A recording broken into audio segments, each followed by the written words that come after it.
Kendig, Here. Commissioner Glaschen, Present. Commissioner Scoggin, Here.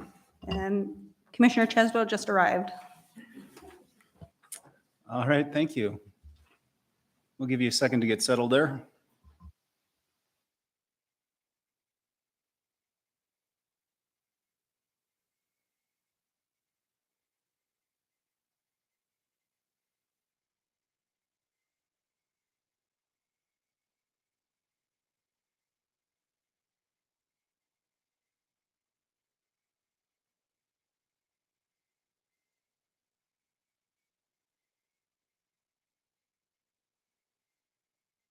All right, so are there any additions or changes to the agenda? Seeing and hearing none, are there any objection to approving the agenda as written? Seeing and hearing none, the agenda is approved as written.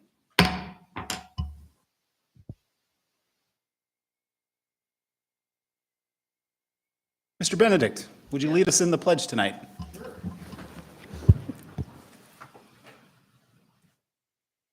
Allegiance to the flag of the United States of America and to the republic for which it stands, one nation, under God, indivisible, with liberty and justice for all.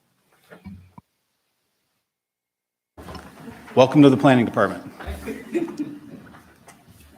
All right, the consent agenda tonight is pretty short. We have the minutes from the October 3rd, 2022 regular meeting and October 17th, 2022 regular meeting. Is there any objection to approving the consent agenda as written?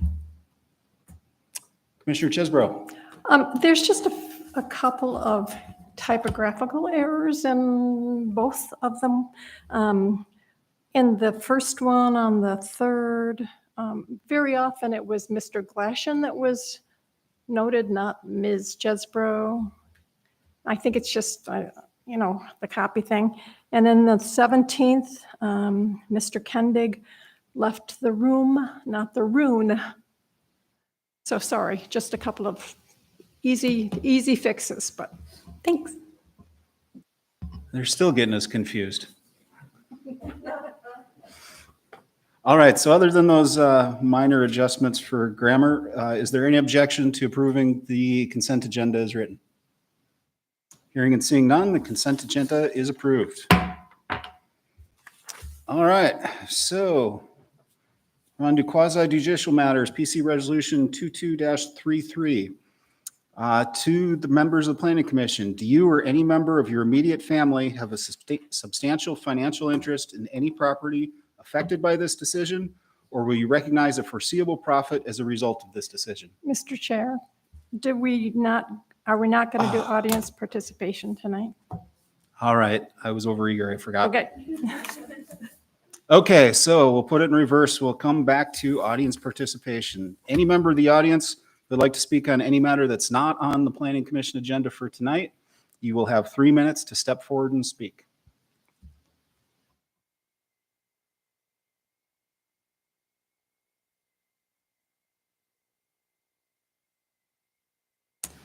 While we wait for the sign up, is there anyone online? All right, there is nobody signed up. Is there anybody in the audience here who hasn't signed up but would like to speak on any topic not before us tonight for 3 minutes? All right, is there any objection to closing public audience participation? All right, hearing and seeing none, audience participation is closed. Now I will read ex parte questions, for PC Resolution 22-33. Do you or any member of your immediate family have a substantial financial interest in any property affected by this decision, or will you recognize a foreseeable profit as a result of this decision?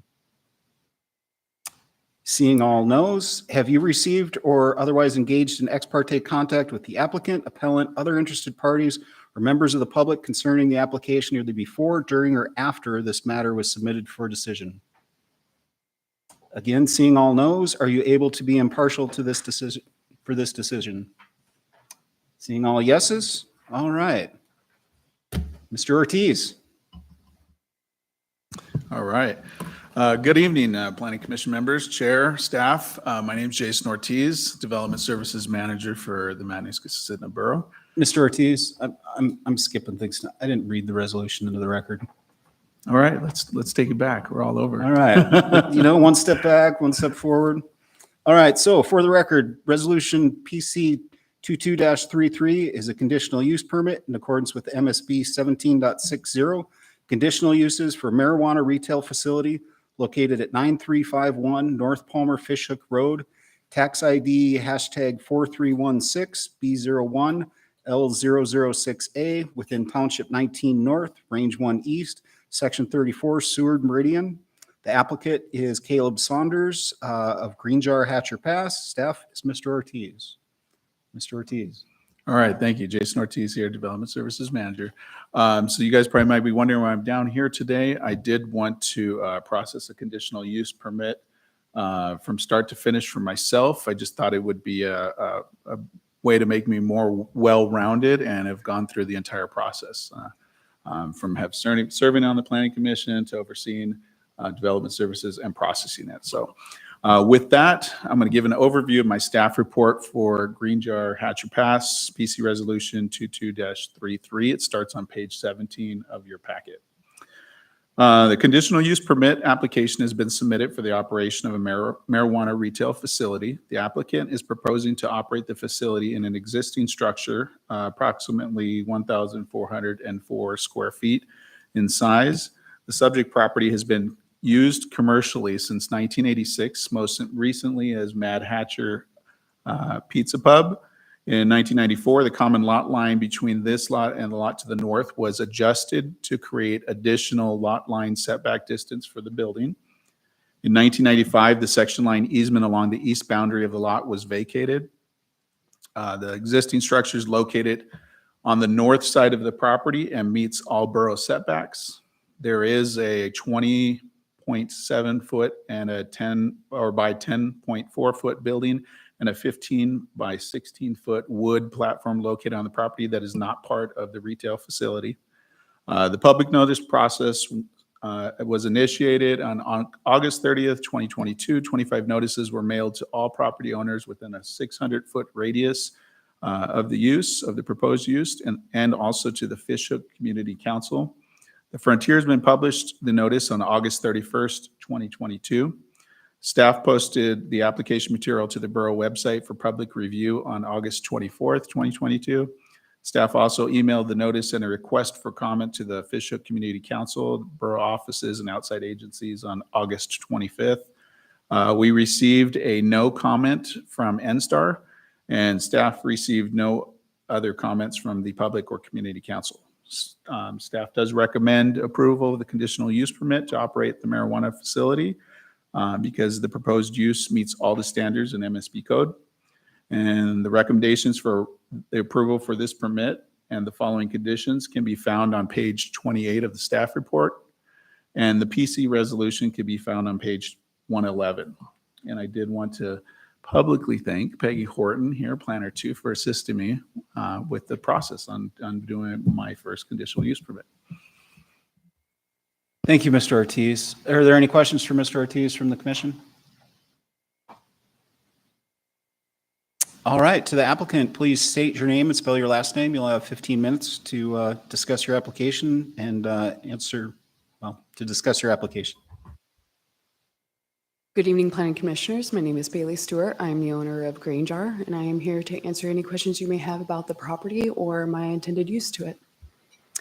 I believe everything is in accordance with regulations with the borough. I was the first one to go before the Planning Commission back in 2017 for my first location, which is located on Blue Lupine here in the Valley. I'm looking forward to opening another location. I felt like the area was an appropriate spot to have another cannabis retail. I plan on doing my retail a little bit differently than some of the other retails in that area. I work along Ski Talk and with some of their events and doing the fundraising and just additional volunteering. So we feel like we'll be a good business to be brought into the Fishhook area. Thank you. Are there any questions for the applicant? Commissioner Allen. Do you have any plans to have live events, live music, that kind of stuff on that property again? I know they had a lot of events for a long time. Yeah, currently I have no plans to hold any events. I don't really have any background in holding events that they've had in the past. I'm just looking to open a cannabis retail in that area. Any further questions for the applicant?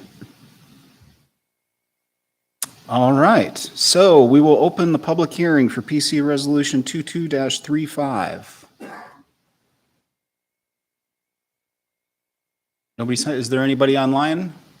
Is there anybody who would like to speak regarding PC Resolution 22-33? All right, hearing and seeing none, is there any objection to closing the public hearing? Public hearing is closed. I guess we don't need to respond to comments made during the public hearing, so I will entertain a motion for PC Resolution 22-33. I move resolution 22-33. Thank you, Commissioner Kindig. I'll second it. Thank you, Commissioner Allen. Commissioner Kindig, do you have any comments on the resolution? Just that this is the second one in the green jar. As far as I know, there's never been any complaints. I think it's a prudent management. Thank you, Commissioner Kindig. Commissioner Allen? It's a nice piece of property, and I'm glad to see it being used again in the community. All right. Are there any other commissioner comments? Commissioner Chesbro? I would like to amend the number one recommendation, the condition, to just, it says the parking spaces and access aisle shall be painted and provide a firm, stable, and slip-resistant surface in compliance with current ADA guidelines. I would like to change the within 1 year to by the end of construction season 2023. Should we put an actual date on that instead of construction season? September 30, that work? October 15, 2023.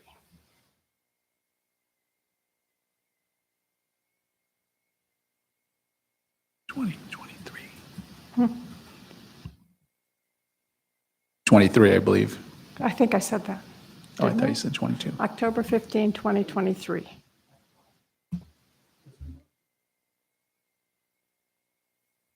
There has not been a second yet. Okay, is that the amendment? All right, Commissioner Chesbro has proposed an amendment. Is there a second to that motion? I'll second it. All right, so it's been moved moved to amend by Commissioner Chesbro. Any other comment? Commissioner Kindig? Is there any objection to the amendment? All right, hearing and seeing none, the motion is amended, is now back on the table. Is there any further discussion? Is there any opposition to approving the amended motion? Seeing and hearing none, PC 22-33 is approved as amended. Thank you, Okay. Commissioners. So we are on to PC Resolution 22-38, which is also ex parte. Is it 3.5? Oh, I'm skipping ahead pages. Yeah, let's try 3.5 first. All right. Do you or any immediate member of your family have a substantial financial interest in any property affected by this decision, or you recognize a foreseeable profit as a result of this decision? Seeing all no's, have you received or otherwise engaged in ex parte contact with the applicant, appellant, other interested parties, or members of the public concerning the application, either before, during, or after this matter was submitted for decision? Seeing all no's, can you be impartial in this decision? Seeing all yeses, we will now hear a staff report on PC Resolution 22-35, conditional use permit in accordance with MSB 17.60, conditional uses for the operation of a marijuana retail facility located at 12825 West Big Lake Road, building number 2, tax ID #17N03 West 14 C019 within Township 17 North, Range 3 West, Section 14, Seward Meridian. The applicant is Mr. Rogers for Stash Cannabis Company. Staff is Ms. Horton. Ms. Horton. Thank you, Mr. Chair. I'm Peggy Horton, Planner 2 with Development Services Division at the Borough. It's my pleasure to provide the commission with an overview of the proposed project this evening. The staff report for PC Resolution 22-35 can be found at page 121 of your packet. Daniel Rogers for Stash Cannabis Company submitted a conditional use permit for the operation of a marijuana retail facility. The applicant is proposing to operate the facility in a commercial building that's approximately 1,034 square feet on a piece of property that's approximately 11.5 acres. All building setbacks on the property are met. MSB 17.03.020A2 directs the public noticing for marijuana retail facilities. Staff mailed 12 notices to property owners within 600 feet of the use and to the Big Lake Community Council on August 30th of 2022. Staff posted the application material on the borough website for public review on August 25th. And the Frontiersman published the public notice in their August 31st, 2022 issue. Staff also emailed the public notice and the request for comments to the Big Lake Community Council, borough offices, and outside agencies on August 29th of 2022. No comments were received from the public or the Big Lake Community Council.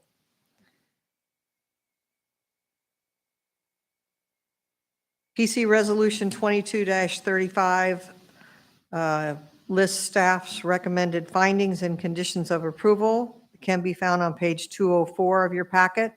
Staff does recommend approval of this conditional use permit to operate a marijuana retail facility at 12825 West Big Lake Road, building number 2. The applicant meets all the standards of MSB 17.60.100, .150, and .160. Thank you. Thank you. Do we have questions for Ms. Horton? All right, seeing none, the applicant, you'll have 15 minutes. Please state your name and spell your last name. Okay, thank you. Jana Weltzine, attorney for the applicant, JANAWELTZIN. And here's Mr. Dan Rogers. Hello, Dan Rogers, ROGERS, and I'm the applicant for Stash Cannabis Company. I wanted to thank staff, as always, for doing such a thorough job. She really makes my job really easy, and it's wonderful to work with the Matsu Borough planning staff. Dan has been in this valley for a while. Before he was into cannabis, he owned and operated the electric power construction company until he exited that and sold it to his partners and employees. At one point, it was employing about 250 people in the Matsu Valley. He's a engineer, electrical engineer by trade, so he's well-versed in regulated industries. He's been operating and owning Herbal Dreams cultivation since 2018 and has had no NOVs, is all good on his taxes, never been late on his taxes, none of those issues. And I don't even think you've gotten a smell complaint, have you? No smell complaints. So he's put a lot of time and thought and used professionals to design this facility. As you can see, it's a pretty nice looking facility. It's well lit. Parking is great, and they've already kind of paved the driveway and all the parking areas. So that's great as well. This retail is to help his facility become vertically integrated. He's also opening Herbal Dreams Concentrate. It's going through the engineer review process and going through fire marshal right now. So with that, we're just here to answer any questions, any concerns you may have, and we're really happy to be here with the Matsu Borough Planning Department today. Thank you. All right, do we have any questions of the applicant? All right, hearing and seeing none, I guess we'll go ahead and open the public hearing on PC Resolution 22-35. Madam Clerk, was anyone signed up? Is there anyone online? Is there anyone in the audience who would like to speak to Resolution 22-35? Is there any objection to closing public testimony? Public hearing. All right, it's closed. I guess I will go ahead and entertain a motion for PC Resolution 22-35. I move PC Resolution 22-35. Thank you, Commissioner Kindig. Is there a second? A second. Thank you, Commissioner Chesbro. Commissioner Kindig, any comments? Yeah, the conditional use process isn't an easy process for a applicant or staff. There's a lot of work goes into it, and I have complete confidence in our staff that all the i's are dotted and the t's are crossed. Thank you, Commissioner Kindig. Commissioner Chesbro? And I agree with Commissioner Kendig that we have excellent staff, and Ms. Wilson does a great job as well. We've seen her many times. So thank you very much. All right, any further comments on PC Resolution 22-35? Any objection to passing Resolution 22-35? Hearing seeing none, it's approved. All right, we'll move on to legislative matters. PC Resolution 22-36, resolution of the Matanuska-Susitna Borough Planning Commission recommending the Matanuska-Susitna Borough Assembly adopt the 2022 Capital Improvement Program. Ms. Anderson? Good evening, Planning Commissioners.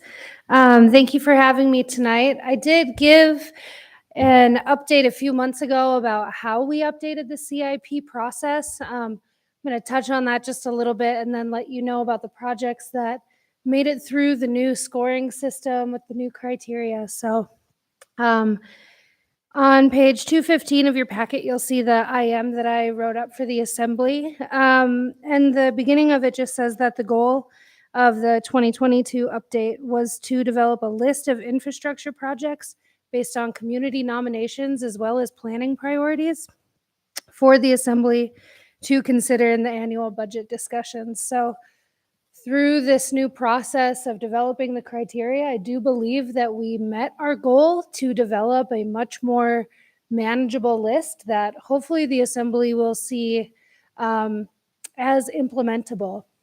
So the 5 criteria, just as an update, are that all projects have to fall within borough powers to complete. This was a really important part of the transition into this new CIP process because what I realized through my research was the CIP actually started off as an itemized, but like part of the capital budget back when the borough was brand new. And it stayed that way for a couple decades. In the 80s and 90s, borough departments and community nominations started to put in a ton of transportation projects. So what we ended up with was sometimes a CIP that was 400 plus projects long, and the borough didn't actually have the power to just go do. So they just kind of stayed on there, and it was confusing for the assembly. It was very confusing for staff and made the community members who put in those nominations feel as though they were not really being heard or their ideas taken into account. So moving forward, all projects have to fall within borough powers to complete. The second criteria is that all projects must align with a current assembly adopted goal or objective from one of the plans that we have. This is in an effort to start using the CIP as an implementation tool for the work that we do in planning. Because so much time and resources are spent doing these very detailed plans where we do have projects and ideas from the community and from ourselves that have community support through the planning process, but we really don't have a vehicle to get them through to the budgeting discussion. So we're trying to use the CIP to do that in the same way that countless municipalities all across the US use their CIP to implement their plans. The other 3 are that projects must cost more than $20,000. They must have a useful life of more than 5 years. Oh, and must not be able to be considered routine maintenance or equipment upgrades. In working with the manager on this process, Update realized that all of those things should be planned for in the operations budget, not in the CIP. So we've now gone through the full cycle of a new nomination process. We did it all online, and we had 5 projects that were nominated by our community councils. I did do a public outreach push as far as asking community councils if they wanted me to come out and give an update and kind of do a workshop with them on nominations. I had a couple that agreed to that, and they were the ones that ended up nominating projects. So we have the first project is Bald Mountain Trailhead Development in Meadow Lakes. The second project is Point McKenzie Park restrooms. The third project is J. Nolfi Fish Creek Park pathways and equipment upgrades, and then Carpenter Lake access development. So I guess I'm really happy with the results. Like I was hoping that we would get a smaller amount of nominations and that they would be really good projects that met the criteria, that had community support. I feel confident in bringing this list forward to the manager and to the assembly to say these are priorities that align with our comprehensive plans, that you actually have the power to put in a capital budget if there's money, or if there's an assembly person who's willing to just champion a project for their district. So there's probably going to be some bugs to fix and things to work out moving forward, but I think that the CIP update the way it is has brought about some really needed change and good results. So I'm happy to answer any questions you have about either the projects themselves or the process update. That's all I got. Thank you, Ms. Anderson. Do we have any questions for Ms. Anderson? Commissioner Chesbro? I just would have a comment. I think it's impressive that we have a very clear process that people can actually see and use carefully, and that they, are not going to be confused about the long list of things that everybody wants, but nobody can have anything. So I really do appreciate your efforts, and I'm glad that 5 things came out. Thank you. Thank you. The chair would just like to ask, so the criteria for putting these projects forward, I didn't hear a criteria about future operations costs associated with the capital improvement project. For example, the bathrooms are going to need cleaning and maintenance. Is that something considered when evaluating projects? That's a great question. And it's kind of a 2-part answer. So actually in our code, it says that the CIP should be a 6-year planning document to budget for capital improvements. There's no fiscal backing to the CIP.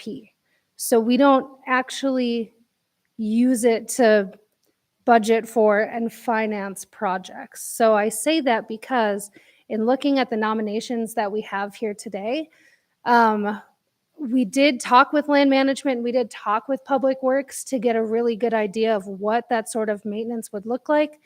And some of that information is in the CIP document, but without having a clear path forward from the assembly or from the manager that says, we want to start funding our capital improvement program, and we want to start budgeting and allocating money and resources for 5 to 6 to 10 years down the line of these community nominated projects, it's really difficult to talk about the maintenance and that kind of thing. So there's, I would say, information in the CIP document that touches on maintenance, also with an understanding that it's probably going to be some sort of maintenance agreement with a community council. So for Port McKenzie, for example, if they were to get the bathrooms in place, they would likely get that money if there was going to be some sort of match from their community funds for the maintenance. So we have to get really creative with how to maintain these projects and how to build them, because right now the borough does not fund its capital improvement program. Okay, and as a follow-on, so, it's confusing to simple people who are used to seeing the CIP be pages and pages of transportation projects. Now, have those transportation projects are still important capital improvement. They've always been funded at higher levels.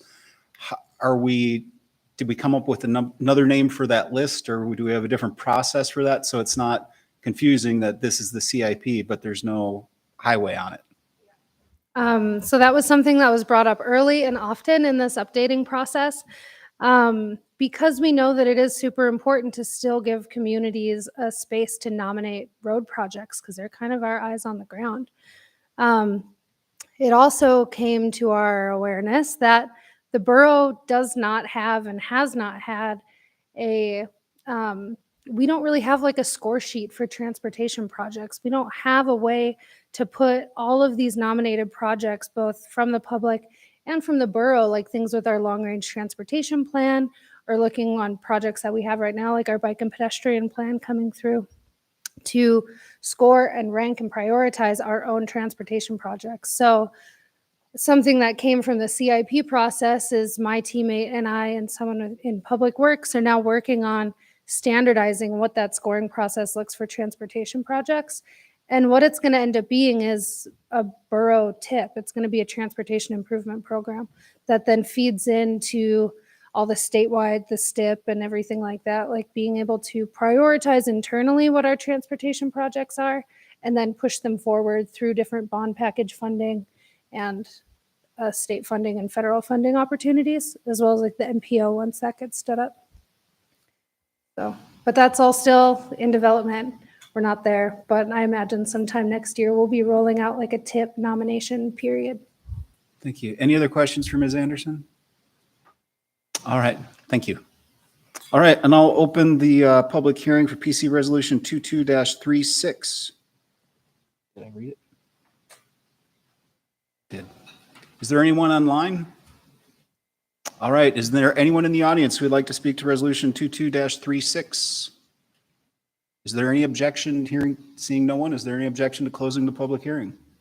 All right, public hearing is closed. I will entertain a motion. I move resolution 22-36. All right, Commissioner Kendig. Is there a second? A second? Commissioner Chesbro. Commissioner Kendig, any comments? No, just happy to see this moving forward. Commissioner Chesbro? Yes, I like it. All right, any further comments from the commission? All right. Is there any opposition to passing Resolution 22-36 as written? Hearing and seeing none, Resolution PC 22-36 is passed. On to Resolution PC 22-37, resolution of the MSB Planning Commission recommending approval of an ordinance amending MSB 17.60 to create an administrative permit process for marijuana cultivation facilities. Staff is Mr. Strawn. Mr. Strawn, would you please?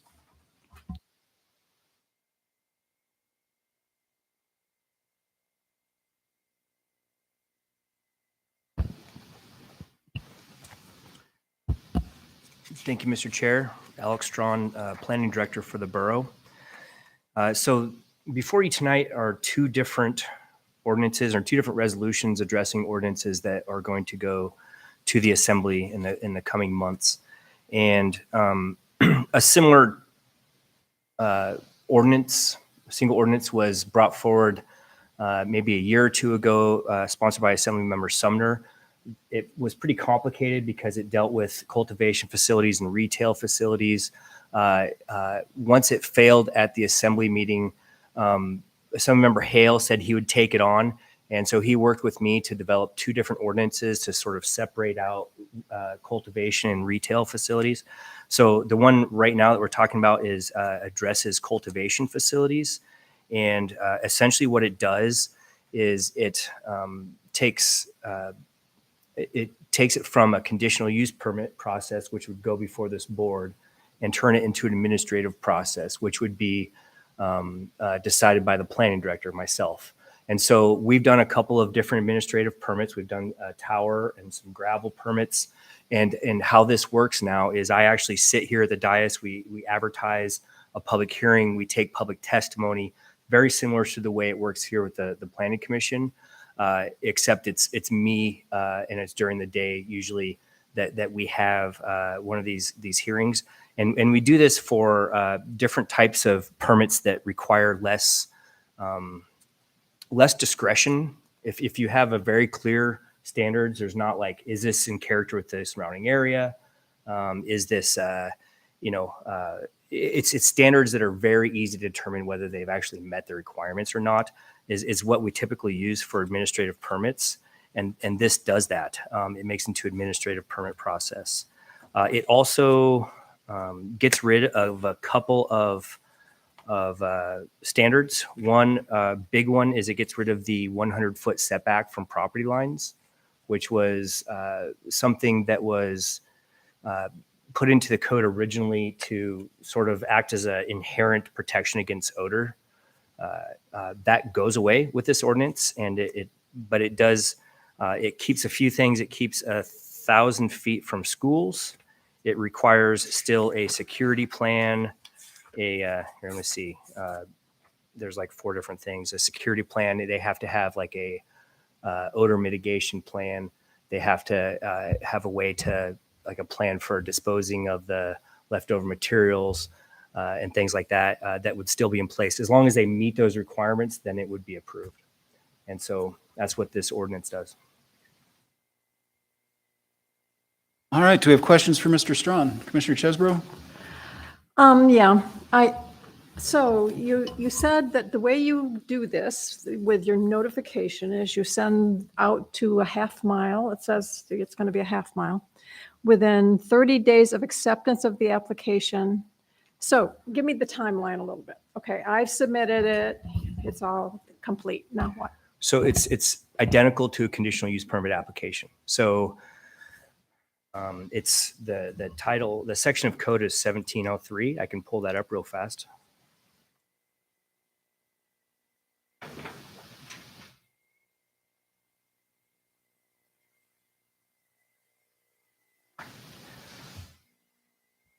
Yeah, I'm sure one of our current planners could. I'm a little rusty on this one, but so once we accept a complete application, then we will send out the mailing. We'll schedule a public hearing. We'll send out the mailing. We'll advertise it in the newspaper, and typically, I believe it's within 45 days of us mailing out that notification that we actually hold a public hearing. And it used to be that the director would just make a decision sometime, and there wasn't an actual time and date where a decision was made. There wasn't a forum for the community to come out and give public testimony. And we've changed that in the past year, basically, and have had a couple of that have gone off pretty good. But yeah, I think it's still about a 2 to 3 month process from the time we get a complete application to the time we've actually made a decision. Microphone. Within 30 days of acceptance of the application, the administrative permit will be issued with conditions to address concerns raised by the neighboring property owners and is deemed appropriate by the director. So, oh, okay, yeah. So that is, so it's a little bit expedited. The reason why is because we don't have to have an introduction when it's decided by the director. So, so when we accept a complete application, we send it out for a public hearing. We will have that public hearing within 30 days of that application being accepted as complete.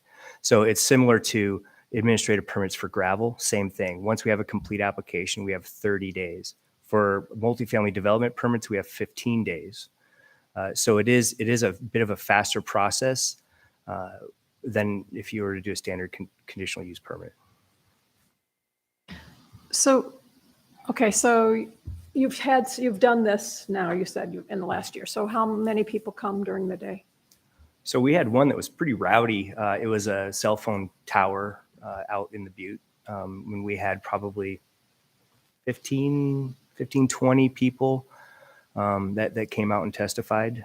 We did a gravel permit where nobody came out and testified. It's a lot like here where you don't know which ones are going to draw a crowd and which ones aren't. Yeah, because I would be really concerned about the public part. We've had a lot of people show up sometimes for the cultivation, and I would not want them to, I would not want it so that people don't think they're heard. We're still in questions. So yes, I'm wondering how would you, well, never mind. I got a couple questions. Commissioner Kindig? So I'll ask the obvious first, but I just want to, so this would streamline the process and lighten the load for staff, correct?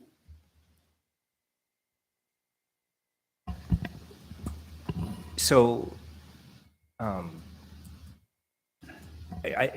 it's not too much extra work for staff to have a conditional use permit. It's actually probably about the same amount of work. Okay. There's still a staff report that's created. It does make it an expedited process, and the idea, I believe, is why, if there's no real subjective decisions, it's something that can be handled by the director. Okay, so the next thing, the 100-foot setback. So there's no setbacks, or is it down to, can you give me some examples? So just like any other structure, it'd be 25 feet from a right of way, 10 feet from side or rear lot lines, 75 feet from a water body. Okay, and if you can refresh my memory, the 500 square feet or less, is that an administrative process now, or is it conditional use? So those are called limited cultivation facilities. They are regulated by the state of Alaska. As far as I can tell, the only real difference they have is they have a smaller annual fee associated with them. They have all the other requirements associated with them. The borough does not regulate limited cultivation. Thanks. I just need a refresher on that. Thanks. Any further questions for Mr. Strawn? So just to follow on with the question, so under conditional use permit, how long is the public notice period?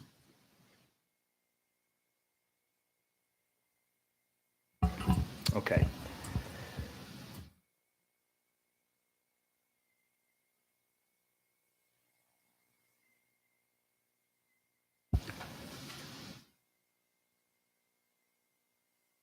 So the requirement of code is that that you allow 15 days, that you have to notify 15 days prior to the public hearing.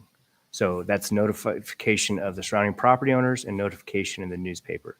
Now we allow for, usually we try to schedule it.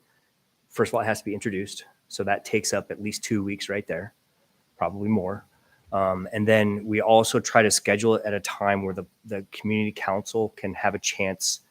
Like we look at the schedule of the community council that is applicable, and we try to schedule it after their next meeting. If they're meeting quarterly, that might not be possible, or if they're meeting semi-annually or whatever it may be. But we do take that into consideration when we schedule these. So as proposed to be amended, is there, if it was an administrative permit, is there a minimum public notice period for people to respond? We would still need to notify in accordance with 1703, so that 15 days would still be in place. Thank you. Can I have one more question? But under the process that we have here, the difference is it would be on our agenda. It would be announced the meeting before for us. If it was coming to us again, it is announced. They send out the thing, and then we put it in the coming attractions part, and then and it's another 2 weeks. So in essence, there would be more notice with the current process than there will be with this. Is that what I'm understanding? Yeah, this is making a shorter process. Correct. Okay, any further questions for Mr. Strawn? All right, I will now open the public hearing on PC Resolution 22-37. Is there anyone in the audience that would like to speak to this resolution?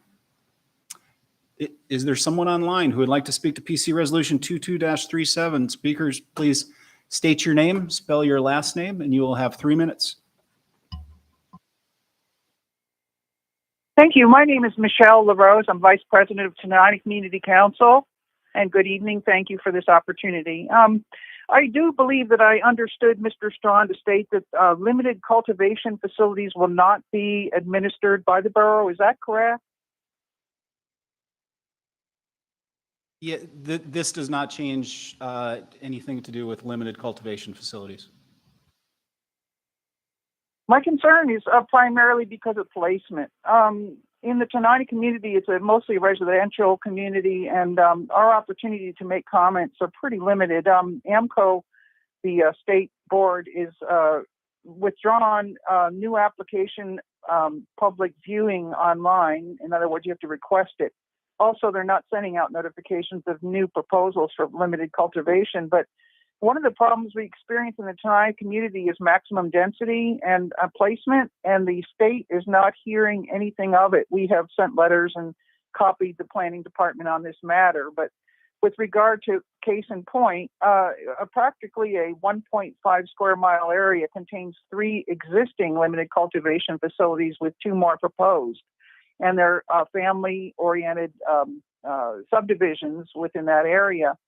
And in some cases, they're right across the road from one another, primarily in the Schrock area. But it really concerns the council in terms of the accumulating limited cultivation facilities in one small geographic area of our community council. And I would appeal, excuse me. I would appeal to the borough to consider administrative purposes in limited cultivation facility. Miss, we paused your time here for a second. Can you please keep your comments to PC 22-37, which does not address limited cultivation facilities?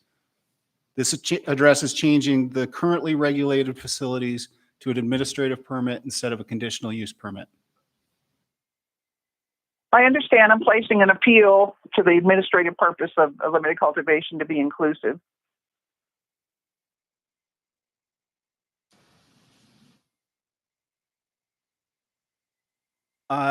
We're not addressing limited cultivation facilities tonight, Miss. I understand. Okay. Thank you for the opportunity. Thank you.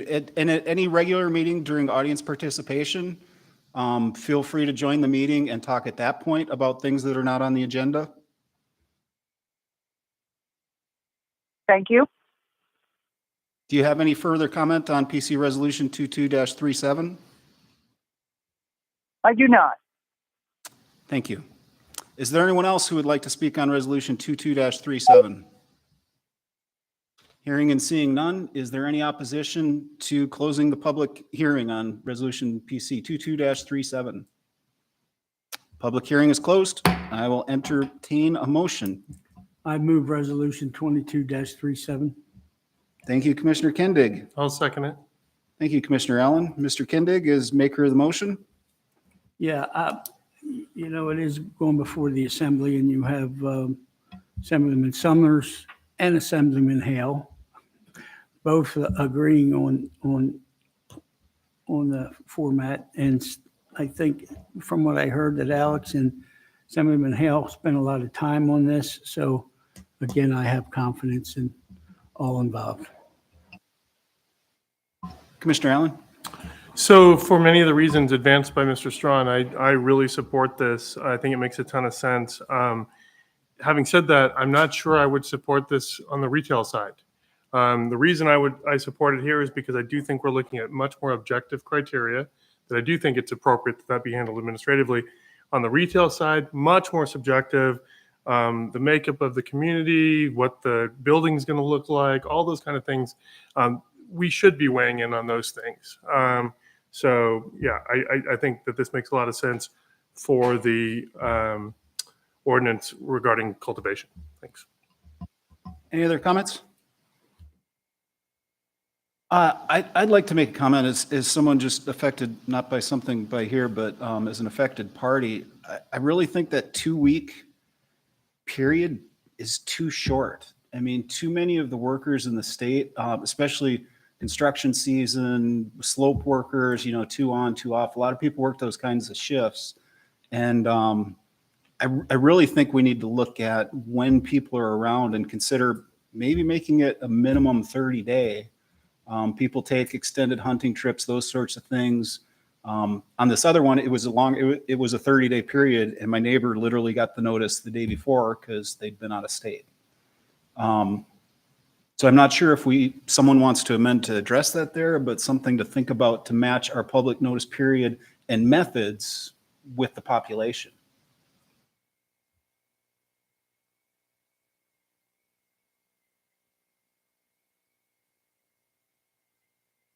All right, there's my statement. Is there any further discussion on PC Resolution 22-37? Is there any opposition to approving it as written? Hearing and seeing none, PC Resolution 22-37 is approved. Now, on to PC Resolution 22-38.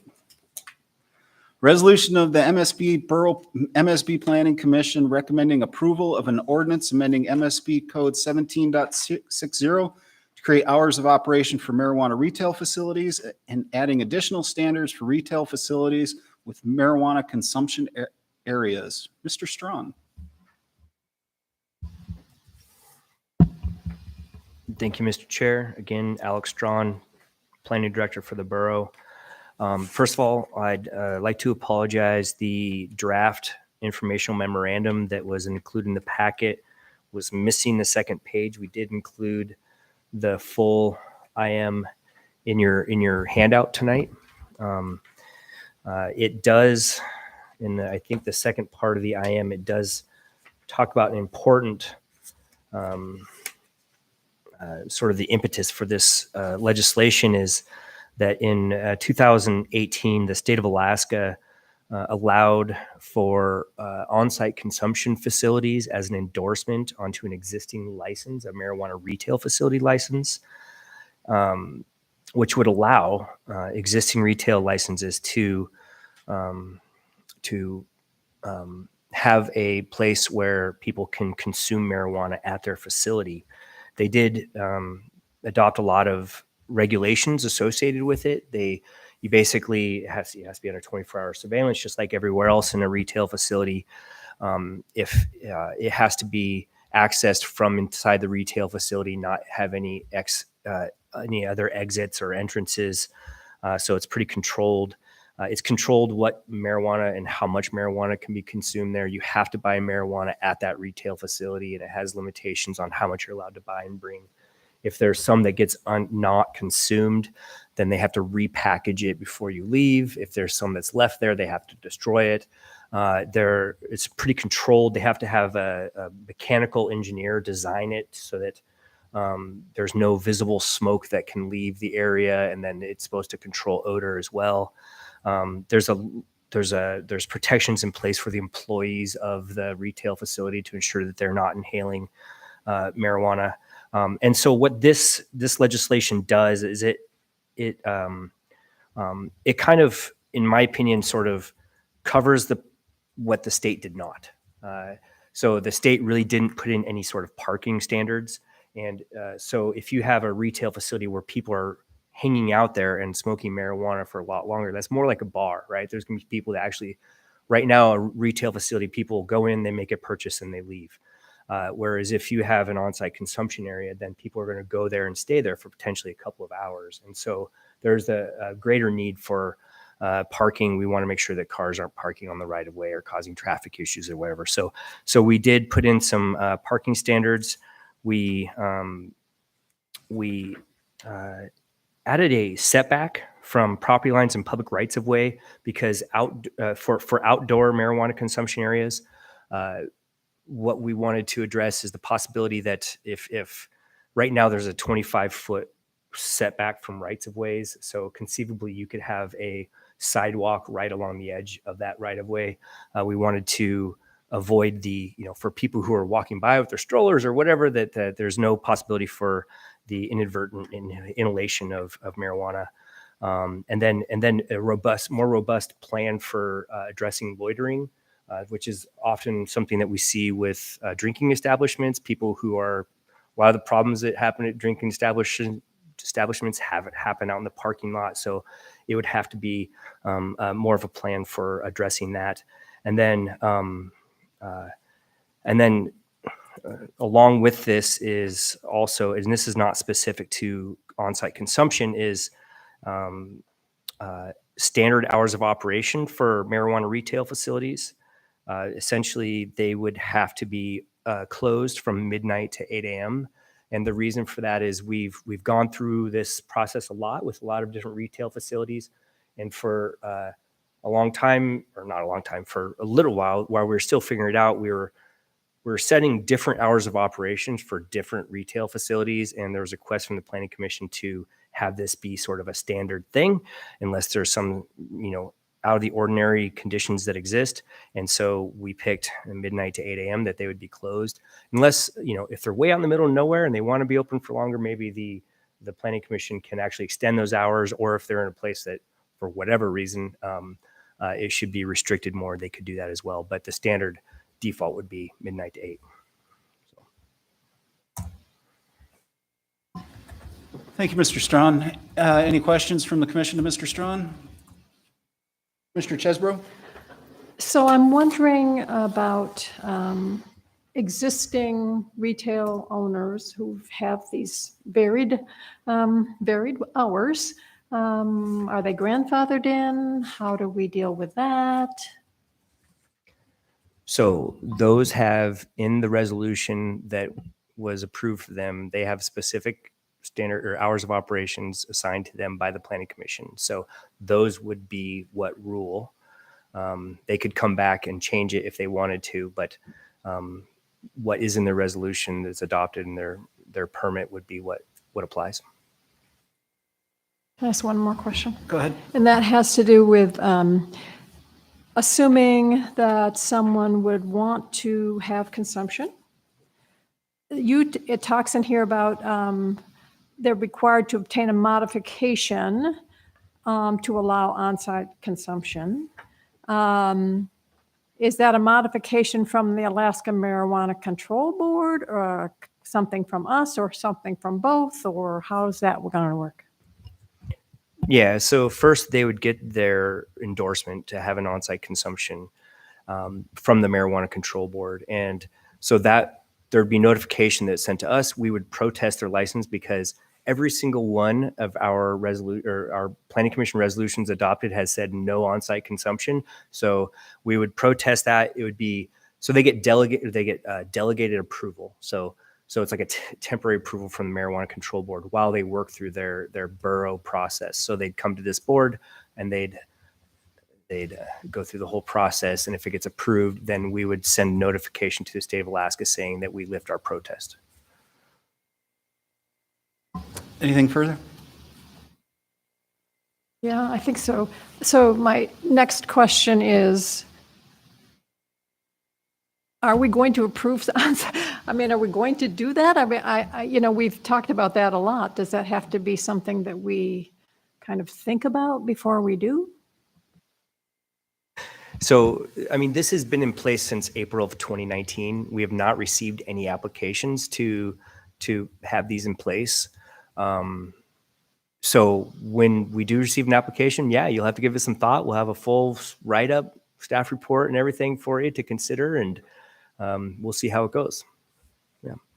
So I'm just going to jump in because we've had a lot of conversations about this. So absent any standards on on-site consumption, we would have no borough code to prohibit it unless there was a code that actually prohibited. We basically couldn't put any standards on it, correct?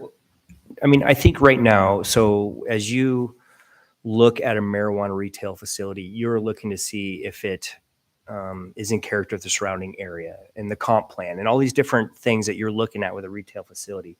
If they're going to ask for a modification that would include on-site consumption, you do a new evaluation as amended. Does this still meet all these criteria? Does it meet the standards? And can we approve it, basically? This just gives some specific standards to address the things that we think are, come up with that type of facility.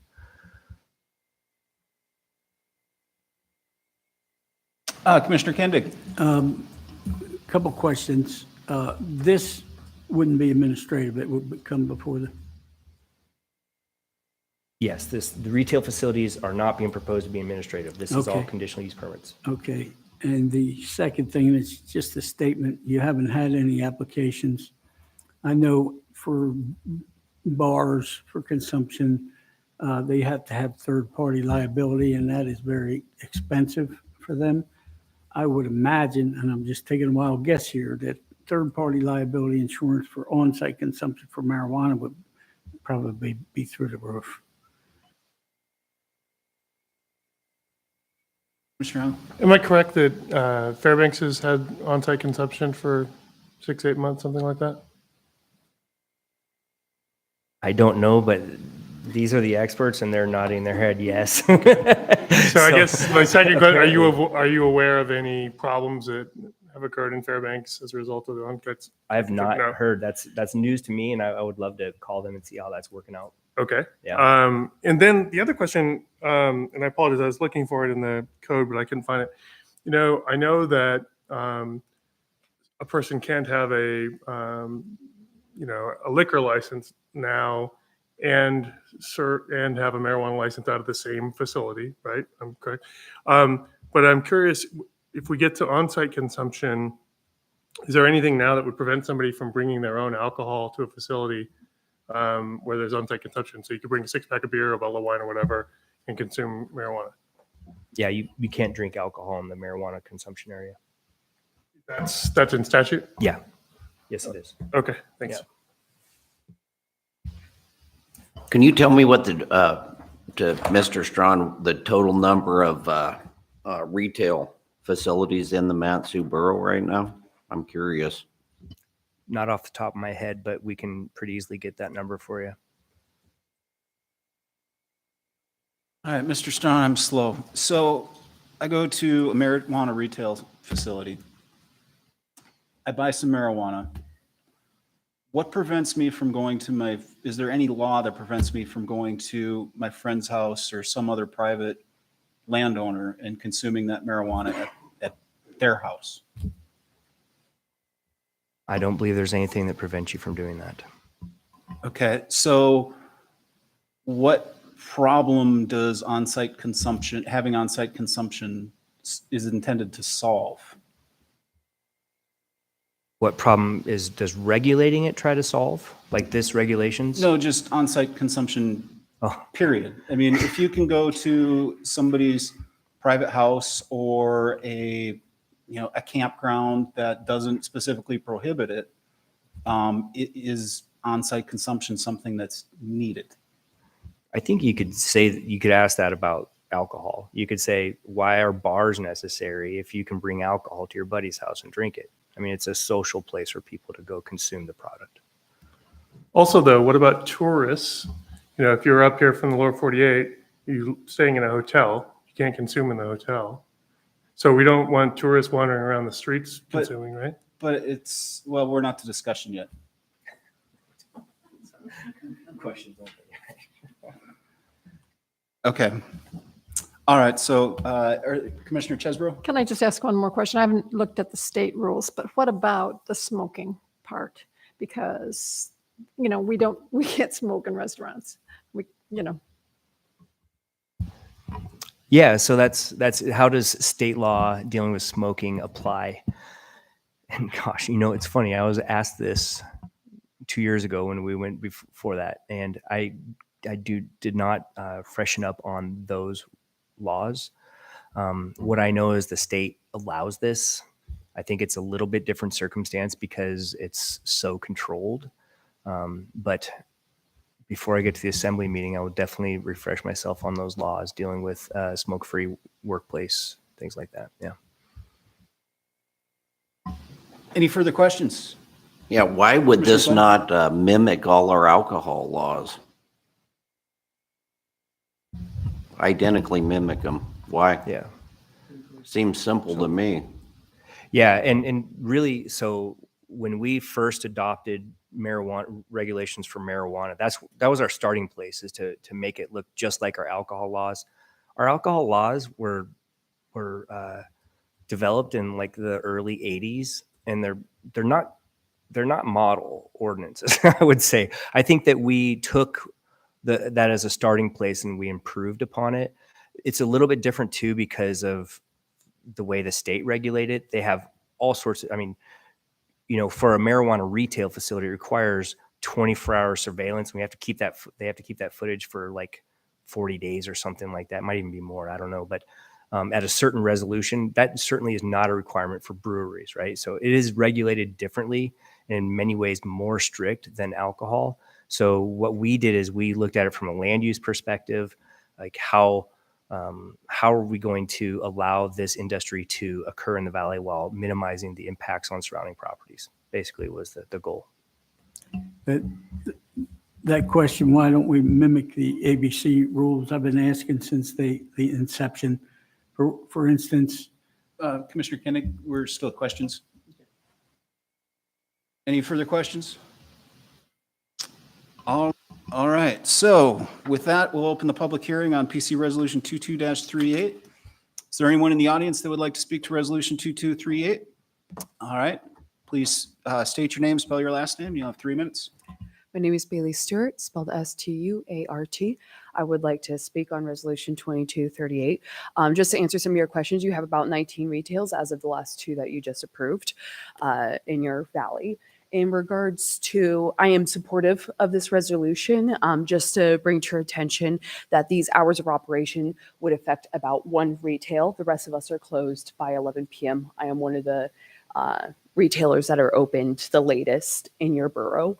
One of the things I do, in regards to actually the on-site consumption and in Fairbanks, it is quite sophisticated. What the state requires from us to open on-site consumption, especially in an enclosed area, you would never know that someone 20 feet away from me is smoking a marijuana cigarette. You wouldn't smell it. They have a lot of engineering taking place and the pressures in those rooms to make sure that there isn't unwanted consumption of marijuana, specifically for their staff members. So when you guys move forward with this resolution, that's something to really take in mind. I do understand the concerns in regards to outdoor consumption and those setbacks. However, as you guys are doing with cultivation, that setback can really affect us business owners. For me to operate, just to open a facility, a retail facility, let alone to have 100 feet setbacks on all 4 sides, and to abide by this would be quite difficult. You're looking at almost none of us retailers would be able to have on-site consumption here in the valley if you were to put 100-foot setback. However, I do understand the Planning Commission's concerns in regards to if you were to have an outdoor area where there is marijuana being smoked. For the most part, that isn't taking place in the state of Alaska. It is extremely difficult to get an on-site consumption endorsement as a retail because they require it to be a standalone building. You can't share it with any other business. It has to be just your building. So right now, in order for a retail, if this were to be passed and to be passed by the assembly, you would have to have a standalone building with at least 100-foot setback on all 4 sides in order just to even be considered to have an outdoor area for a tourist to be able to consume cannabis. As a retailer, and I still work my sales floor every day, the tourists that are coming in, they're asking me, where can I legally consume? And my answer is, do you have a friends or family where you could have permission to be on their property and consume? Because if you're in a hotel, you have no area where you can consume. We're already making it really difficult for the tourists, and they're coming up here excited to take part in the last frontier and what we're able to provide here. So just to kind of give some information there in regards to Resolution 2238, I am quite supportive. My only thing is I would really take a look at that 100-foot setback. As a business owner, that would be extremely difficult and would, even though I'm not considering on-site consumption currently, because I feel like the liabilities there currently aren't worth it, especially with the insurance costs. You really are making it a prohibitive endorsement for us retailers.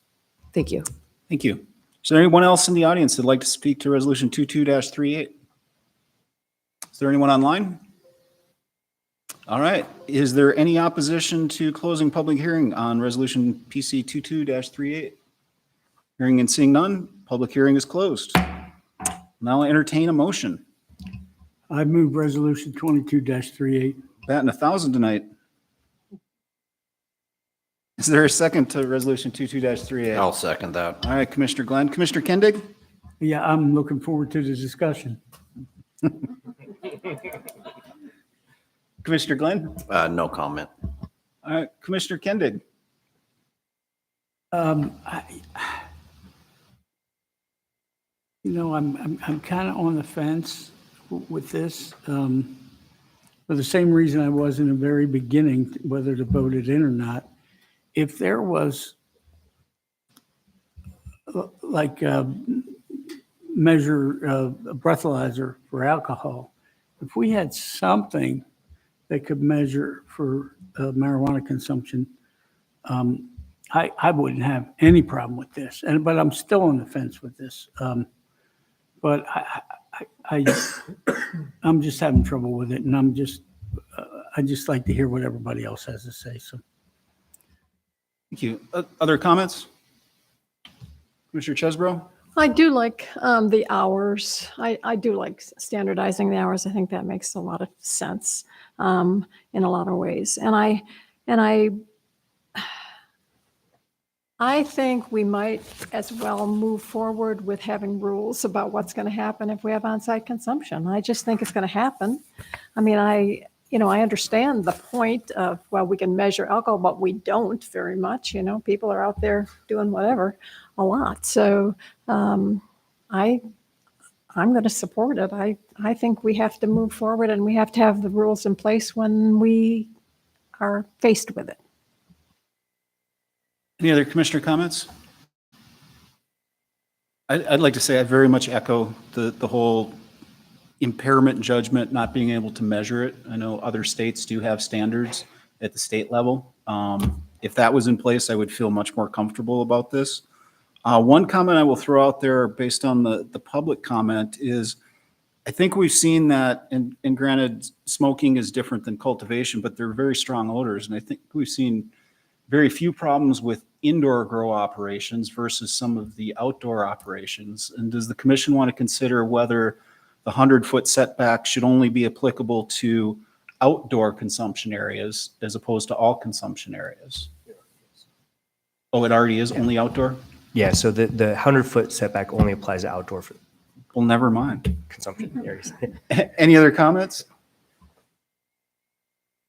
I guess I'll just, one comment since it's come up, and I do know a bit about this subject. So the idea of monitoring marijuana consumption like we do with alcohol consumption, they've been trying it in Washington, and they've tried it in Colorado and a couple other places, and it really hasn't worked at all. When I was the Anchorage DA, we were presented with it. The state looked at doing it, and we did a whole lot of research about it, and it was very clear that it's just an ineffective system. They're very different things. Alcohol and marijuana are processed by people's bodies very differently, and how much people consume, body types, all that kind of stuff plays a huge role. So you can't pin a number on it in the same way that you can alcohol, unfortunately. But that's not to say that we don't have DUI laws that still encompass marijuana. So if you are under the influence of marijuana and you're impaired, it's still a crime. It's still a DUI, and there are objective tests that can be done on people to check their impairment levels. And then if there's a crash or some other egregious driving, the police can get a warrant and take your blood, and we can look at how much marijuana was in your blood at the time. So it's not like we're without any tools. Thank you, Commissioner Allen. Any other comments? All right. Is there any objection to approving PC Resolution 22-38 as written? Hearing and seeing none. Resolution 22-38 is approved. No correspondence. Mr. Strawn, any upcoming agenda items you want to touch on?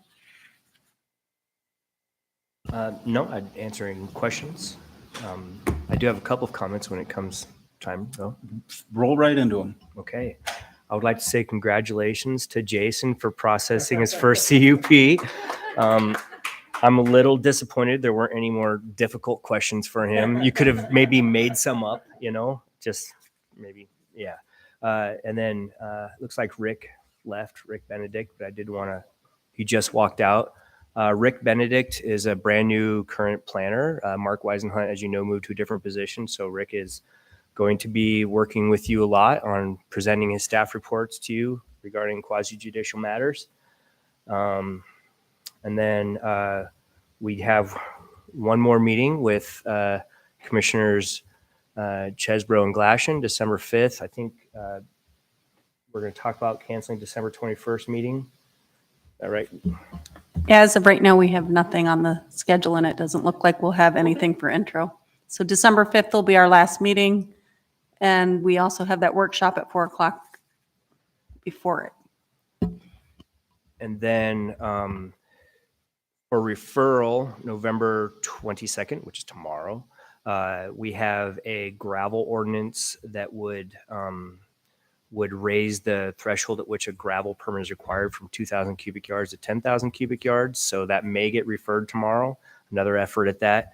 And then coming down pretty soon here, we're looking at potential for 9,000 years before. it was 20,000 before. Now it's 10,000. But we're also potentially going to be looking at setback regulations for referral as well. Repeal of the water body setback regulations, which would be likely referred December 8th if they decide to do that. So that's going to be a fun one. And tomorrow at the assembly meeting, we have several pieces of legislation. If you want to come talk about it, we have the land use permit potentially coming back. We have repeal of 1706. A lot of things that you guys have already seen are coming down the pike here. So, yep. Thank you, Mr. Strawn. Mr. Ortiz, you have any comments? Thank you guys for going easy on me tonight. But the only other thing I was going to say is the training. Make sure that everyone can try to attend on the training date that we have, December 5th, 4 p.m. So it's not at the standard time. It's 4 p.m. So we should be going from 4 to 6. We're going to provide a meal, and the goal of it is we're going to do it. We have a really cool layout. We're going to have an attorney present to go over some of the legal aspects. Myself and Alex are going to go over some different stuff. And like I said, it should be a good training, and we hope you guys can all attend. And just for clarification, it's here in this room? It will probably, it will be here. I don't know if we're going to have it. We're not going to have you guys up at the dais. We're going to have it probably set up a different setup. Members of the public are welcome to come and sit and attend, but it is going to be in this room. And were the replacements invited? Yeah. We do have one person that is, I don't know if they've been confirmed or not. They will be confirmed tomorrow, and so we'll send out an invite to them. I know one we did reach out to, but we have the other one we have to confirm with. Correct. Yeah, one said he's going to come, whether or not he's on the planning commission or not. So, All right, thank you. thank you. Ms. Anderson? You can say no comment. Legal, anything? All right. Madam Clerk? I'm good. Thank you. All right. Commissioner Scoggin? Commissioner Chesbro? Well, again, I would, I may not have a chance to do this much more, to say thank you to staff for the remarkable job that you do. And I will be not so busy on Monday nights as I had for the last 6 years after the 5th. So thank you. Commissioner Glenn? All right, Commissioner Rubio? No comment. Just looking forward to the meeting on the 4th. I think that's going to be great. All right, Commissioner Allen? No comment. Thanks. Commissioner Kendig? Yeah, I just want to thank staff too. I think they make our job real easy, giving us concise reports, and I really appreciate that. All right, the last thing I will just throw out there is everybody needs to think about who wants to take my place on the Recreational Rivers Advisory Board, which I've been on for a year and has not yet had a meeting with a quorum. So it's not a very heavy workload, at least at this stage. And yeah, with that, tonight's meeting is adjourned at 7:19.